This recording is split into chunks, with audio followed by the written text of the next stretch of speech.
Oh, this is Sujata Kancharla. Today I'm going to discuss about comparison of Indian and American Supreme Courts.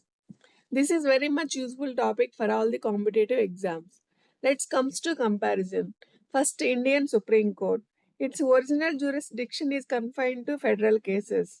Next comes to American Supreme Court.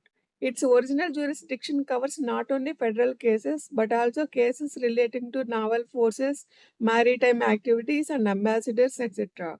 Comes to Indian Supreme Court. Its appellate jurisdiction covers constitutional, civil, and criminal cases. Next comes to American Supreme Court, second one. Its appellate jurisdiction is confined to constitutional cases only. Next comes to Indian Supreme Court. It has a very wide discretion to grant special leave to appeal in any matter against the judgment of any court or tribunal, except military. Next comes to American Supreme Court. It has no such plenary power. Comes to Indian Supreme Court. Fourth one, it has advisory jurisdiction. Comes to American Supreme Court, it has no advisory jurisdiction.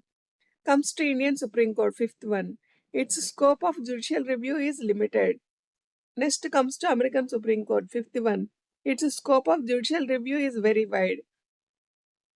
Comes to sixth one, Indian Supreme Court, it defends rights of the citizen according to the procedure established by law. Comes to American Supreme Court, sixth one, it defends rights of the citizen according to the due process of law. Next comes to seventh one, Indian Supreme Court. Its jurisdiction and powers can be enlarged by Parliament. Comes to American Supreme Court, seventh one. Its jurisdiction and powers are limited to that conferred by the Constitution. Next comes to Indian Supreme Court, final one. It has power of judicial superintendence and control over state high courts due to integrated judicial system. Next comes to final one, American Supreme Court. It has no such power due to double judicial system.